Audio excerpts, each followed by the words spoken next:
இந்த வீடியோவில் நம்ம என்ன பார்க்க போறோம்னா, மேஷ ராசிக்காரர்களுக்கு இந்த வரக்கூடிய ஜூன் 2ஆம் தேதி 2026 வரக்கூடிய குரு பெயர்ச்சி எத்தகைய ஒரு பெயர்ச்சியாக அடுத்த வரக்கூடிய ஒரு ஆண்டு, கிட்டத்தட்ட ஒரு ஆண்டுக்கு மேலேயே சொல்லலாம். ஜூன் 26, 2027 தான் பார்த்தீங்கன்னா மீண்டும் ஒரு முழுசான ஒரு குரு பெயர்ச்சியாக சிம்மத்துக்கு போறார். இப்போ 2026 ஜூன் 2ஆம் தேதி மிதுனத்தில் இருக்கக்கூடிய குரு கடகத்துக்கு மேஷராசிக்கு 4ஆம் இடத்தில் ஒரு அருமையான ஒரு சுபகிரகம் 4ஆம் இடத்துக்கு வருகிறார். 10ஆம் இடம் தொழில் ஸ்தானத்தை பார்க்கிறார்.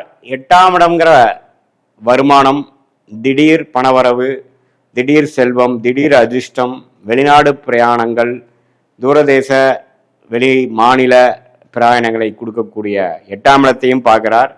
12ஆம் இடம் என்று சொல்லப்படுகிற விரயம், சுப விரயம், முதலீடு, வெளிநாடு செல்லக்கூடிய அமைப்பு, ஒரு இடம் விட்டு ஒரு இடம் போகுது, இம்போர்ட் எக்ஸ்போர்ட் ரிலேட்டடாக பண்ணுறது, பண விஷயத்தில் நிறைய குடுக்கல் வாங்கல் புலக்காட்டங்கள் அதிகமாக கூடிய அந்த 4ஆம் இடத்தில் உச்ச குருவாக மேஷராசிக்கு பல வாழ்க்கை மாற்றங்களை கொடுக்கக்கூடியதாக 12 வருஷத்துக்கு ஒரு தடவை குரு உச்சமடைகிறார் இல்லையா? அந்த 12 வருஷத்துக்கு ஒரு தடையாக இந்த 2026 ஜூன் 2ஆம் தேதியிலிருந்து அடுத்த ஒரு வருடத்துக்கும் பார்த்தீங்கன்னா குரு உச்சம் பலனை கொடுக்க போகிறார். குறிப்பாக மேஷராசிக்கு 4ஆம் இடத்திலிருந்து பார்க்கறதுனால, ஒரு கேந்திரஸ்தானத்திலிருந்து பார்க்கறதுனால ஒரு அருமையான ஒரு வளர்ச்சியை வாழ்க்கையில இதுவரை செய்து கொண்டிருக்கக்கூடிய வியாபாரமா இருந்தாலும் சரி, தொழிலா இருந்தாலும் சரி, வேலையா இருந்தாலும் சரி, நல்ல ஒரு முன்னேற்றத்தையும் மாற்றத்தையும் புரட்சிகரமான சில வளர்ச்சியையும் கொடுக்கக்கூடிய ஒரு பயிற்சியாக மேஷராசிக்காரர்களுக்கு குரு பயிற்சி அமைகிறது.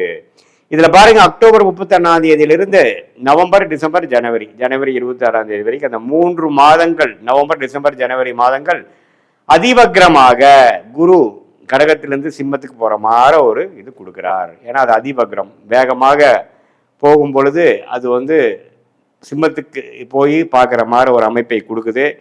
ஸோ அந்த 3 மாதங்கள் ஒரு விதமான மாற்று பலன்கள் கொடுக்கும். அது என்னங்கிறது நம்ம டீட்டெயிலாக பார்க்க போகிறோம். சயின்டிஃபிக் வேதிக் அஸ்ட்ராலஜி முறையில் எதையும் மிகைப்படுத்தாமல் ஒரு கிரகமும் ஒரு மாதிரி இடத்துல இருக்கும் பொழுது எது மாதிரி ஒரு தாக்கத்தை கொடுக்க போகுதுங்கிறது நம்ம சயின்டிஃபிக் வேதிக் அஸ்ட்ராலஜி முறையில், அறிவியல் சார்ந்த முறையில், ஒளி தத்துவ முறையில் பார்க்குறோம். எதையும் மிகைப்படுத்தாமல், பரிகாரங்கள் அது மாதிரி விஷயத்துக்குள்ள போகாமல் உண்மையான ஒரு அமைப்பு எப்படி இருக்குன்னு நம்ம துல்லியமாக பார்க்க போகிறோம். ஸோ மேஷராசிக்கு பாருங்க, குரு 4ஆம் இடத்துக்கு வருவது நிறைய முன்னேற்றங்களை கொடுக்குதுங்க. இடம் சம்மந்தப்பட்ட விஷயங்கள், வீடு சம்மந்தப்பட்ட விஷயங்கள், வாகனம் சம்மந்தப்பட்ட விஷயங்கள், தாயார் சம்மந்தப்பட்ட விஷயங்கள்ல நல்ல ஒரு மாற்றம், ஒரு நற்செய்தி, ஒரு அபிவிருத்தி, வளர்ச்சி எல்லாமே கொடுக்கக்கூடிய அமைப்பு இருக்கு. வேலையில் இருக்கிற சில நடுத்தர வயதில மேசராசிக்காரர்கள் தொழில் அமைப்புக்குள்ள போகக்கூடிய அமைப்பு இருக்கு. தொழில் ஆல்ரெடி இருக்கிறவங்க வளர்ச்சி பெறக்கூடிய அமைப்பு இருக்கு. ஸோ எப்போ குரு நாளுக்கு வருகிறாரோ, 10ஆம் இடத்தை 7ஆம் பார்வையாக பார்க்கிறாரோ, 12, 8ஐயும் பார்க்கும் பொழுது நல்ல இதுவரை நாம் செய்து கொண்டிருந்த முயற்சிக்கு தக்க ஒரு தருணம் கடகடன்னு சிலதெல்லாம் அமைஞ்சிருச்சு சாமிங்கிற சொல்றோம் பார்த்தீங்களா? அது மாதிரி ஜூன், ஜூலை, ஆகஸ்ட், செப்டம்பர், அக்டோபர்ல நல்ல ஒரு அமைப்பை கொடுத்து அந்த நவம்பர், டிசம்பர், ஜனவரியில பாருங்க ஓரளவுக்கு நீங்க கஸ்டமர்ஸை பிடிக்கக்கூடிய அமைப்பு, புது ப்ராஜெக்டை பிடிக்கக்கூடிய அமைப்பு, வேலையில் இருக்கிறவங்களுக்கு நல்ல ஒரு சோஷியல் லைஃப் இம்ப்ரூவ் ஆகி நெட்வொர்க்கிங்ல நிறையா ஒரு அனுபவம் கிடைக்கக்கூடிய அமைப்பு, இது எல்லாமே அதிவக்ரமாக போய் சிம்மத்திலிருந்து 7ஆம் 9ஆம் இடத்தை பார்க்கிறார். 5ஆம் 4ஆம் இடத்தில் இருக்கக்கூடிய குரு 5க்கு போய் 8 பார்த்துட்டு இருந்தவர் 9ஐ பார்க்கும் பொழுது பாக்கியங்களை சில பெறுகிறது. இதுவரை நமக்கு குடும்பத்தில் அப்பா விஷயங்கள்,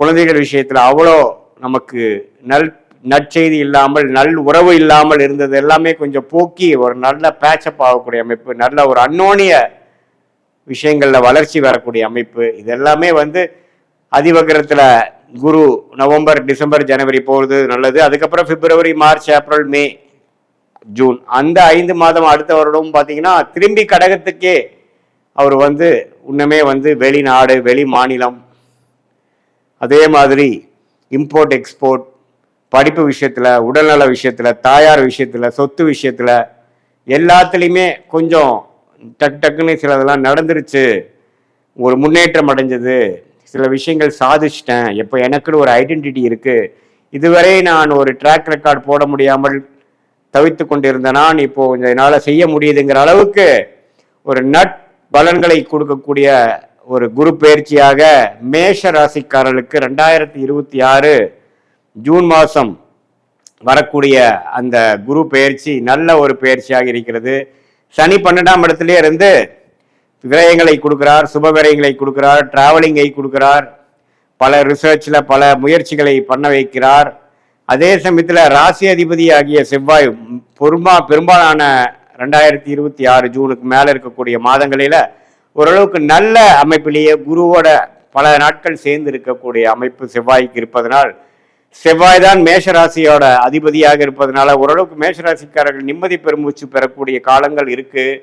ஓரளவுக்கு 2025 பல விஷயங்கள் சரியா வரவில்லை, வர வேண்டிய பணம் வரவில்லை, பல விஷயங்கள் ப்ராப்பர்ட்டி ரிலேட்டடான விஷயத்துல ஒரு நற்செய்திகள் இல்லை அப்படிங்கிற அமைப்பெல்லாம் மாறி ஓரளவுக்கு நல்லாவே வந்துட்டோம் அப்படிங்கிற லெவலில் கொடுக்கக்கூடிய ஒரு குரு பயிற்சியாக 12 ராசியிலேயே ஓரளவுக்கு நல்ல குரு பயிற்சியாக ஒரு அருமையான ஒரு பயிற்சியாக வாழ்க்கைக்கு வேணுங்கிற முக்கியமான விஷயமாகிய வேலை, உத்தியோகம், தொழில், இடம், தாயார், வீடு, வண்டி, வாகனம், சுகம், இது எல்லாத்தையுமே ஓரளவுக்கு நல்ல வளர்ச்சியும் அபிவிருத்தியும் கொடுக்கக்கூடிய அமைப்பாக நெக்ஸ்ட் ஸ்டேஜ் இன் லைஃபுக்கு நம்ம போகக்கூடிய ஒரு அடித்தளத்தை கொடுக்கக்கூடிய ஒரு ஆண்டாக ஜூன் 2026 அடுத்த வரக்கூடிய ஜூன் 2027 வரைக்கும் இந்த 13 மாதங்கள் குரு பயிற்சி நல்ல தாக்கத்தை மேஷராசிக்காரர்களுக்கு கொடுக்குதுங்கிறது தான் உண்மை.